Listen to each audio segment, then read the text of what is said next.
Salah satu tempat penitipan anak daycare sekaligus PAUD yang terkena sidak Dinas Pendidikan Kabupaten Sleman, Yogyakarta berada di kawasan Kronggahan, Kelurahan Trihanggo, Gamping, Yogyakarta. Saat sidak, petugas langsung menuju ruang pengasuh bayi dan mengecek langsung penanganan dan pola pengasuhan serta perawatan anak oleh pihak daycare. Dalam sidak, petugas juga memberikan edukasi kepada para pengasuh agar tetap menjaga kepercayaan kepada wali murid atau orang tua sang anak. Sidak ini sengaja dilakukan agar peristiwa kekerasan anak yang terjadi di daycare Little Aresya, Yogyakarta tidak terulang. Selain di ruang bayi, petugas juga mengecek surat izin operasional di penitipan anak tersebut. Meski sudah mengantongi izin, namun ada beberapa penitipan yang ada di Kabupaten Sleman belum mengantongi izin. Bila diketahui penitipan anak masih belum memiliki surat izin, maka petugas tak segan-segan akan menindak tegas, bahkan akan dilakukan penutupan. Kegiatannya, kemudian apakah ada kendala-kendala dan sebagainya, inilah yang akan kita pastikan.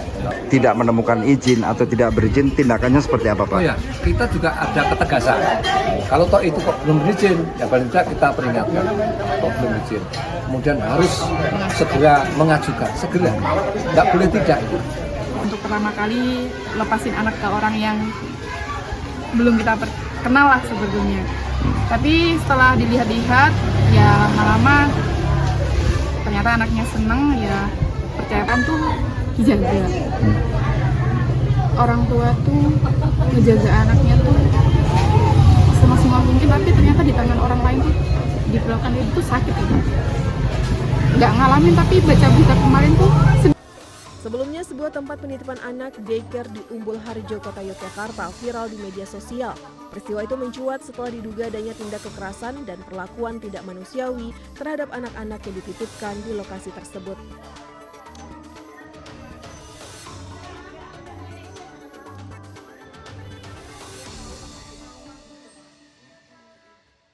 Nyalakan!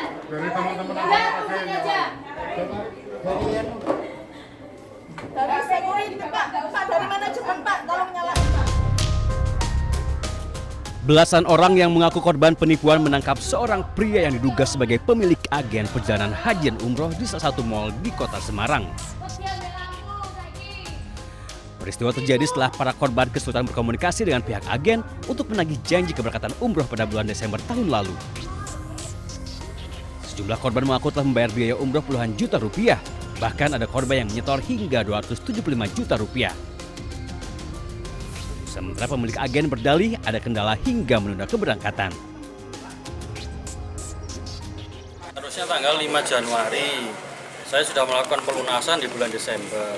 Kemudian pas H-2-nya, ujuk-ujuk uangnya minta di schedule. Nah, saya nggak mau ada indikasi bahwa orang ini menipu. Dijanjikan berangkat tanggal 5 Desember, mundur tanggal 30, terus mundur lagi tanggal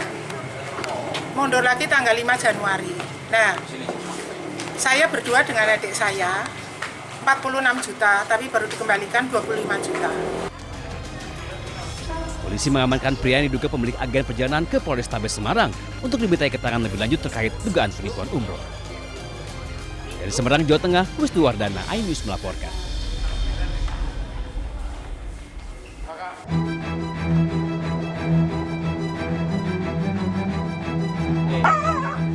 Tiga penghuni rumah, nenek, anak, dan cucu menjadi korban gigitan anjing peliharaan sendiri di Kampung Mojosari, Kelurahan Sragen Kulon, Kabupaten Sragen, Jawa Tengah. Anjing mendadak agresif dan menyerang, diduga karena sedang birahi.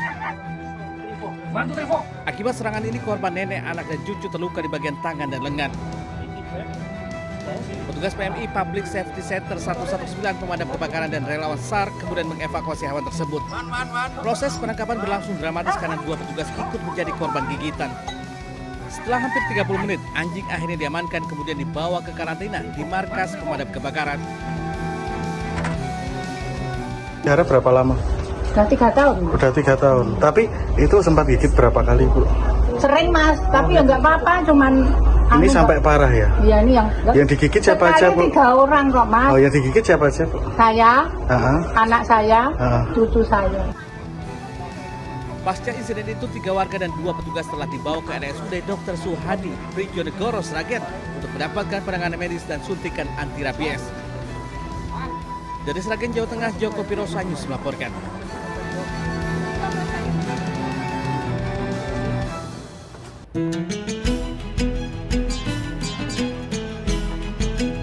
Langkahnya tak lagi mudah, tubuhnya renta dimakan usia, dan matanya tak lagi dapat melihat dunia.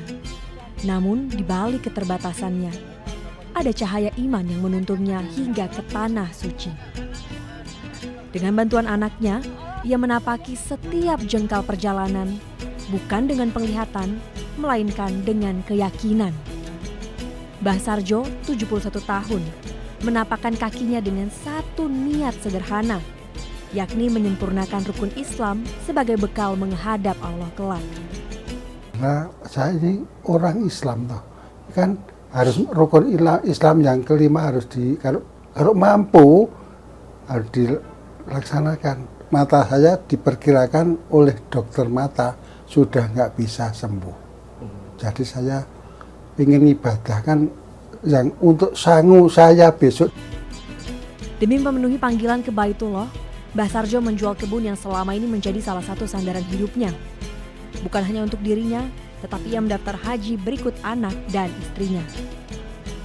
Kisah ini menjadi pengingat bahwa dalam keterbatasan selalu ada kekuatan. Dari Madinah, Arab Saudi, Eti Juitasari melaporkan.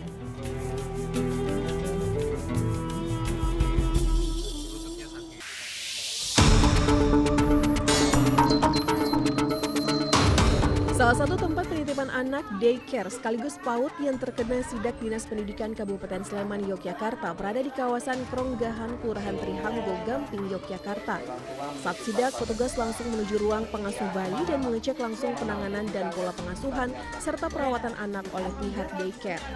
Dalam sidak, petugas juga memberikan edukasi kepada para pengasuh agar tetap menjaga kepercayaan kepada wali murid atau orang tua sang anak. Sidak ini sengaja dilakukan agar peristiwa kekerasan anak yang terjadi di daycare Little Aresya, Yogyakarta tidak terulang. Selain di ruang bayi, petugas juga mengecek surat izin operasional di penitipan anak tersebut. Meski sudah mengantongi izin, namun ada beberapa penitipan yang ada di Kabupaten Sleman belum mengantongi izin. Bila diketahui penitipan anak masih belum memiliki surat izin, maka petugas tak segan-segan akan menindak tegas, bahkan akan dilakukan penutupan. Kegiatannya, kemudian apakah ada kendala-kendala dan sebagainya, inilah yang akan kita pastikan. Tidak menemukan izin atau tidak berizin, tindakannya seperti apa, Pak? Oh ya, kita juga ada ketegasan. Kalau toh itu kok belum berizin, ya paling tidak kita peringatkan kok belum berizin. Kemudian harus segera mengajukan, segera, nggak boleh tidak. Untuk pertama kali lepasin anak ke orang yang belum kita kenal lah sebetulnya. Tapi setelah dilihat-lihat, ya lama-lama ternyata anaknya seneng, ya percayakan tuh dijaga. Orang tua tuh ngejaga anaknya tuh semaksimal mungkin, tapi ternyata di tangan orang lain tuh diperlakukan itu sakit gitu. Nggak ngalamin, tapi baca berita kemarin tuh. Sebelumnya, sebuah tempat penitipan anak daycare di Umbul Harjo, Kota Yogyakarta viral di media sosial. Peristiwa itu mencuat setelah diduga adanya tindak kekerasan dan perlakuan tidak manusiawi terhadap anak-anak yang dititipkan di lokasi tersebut.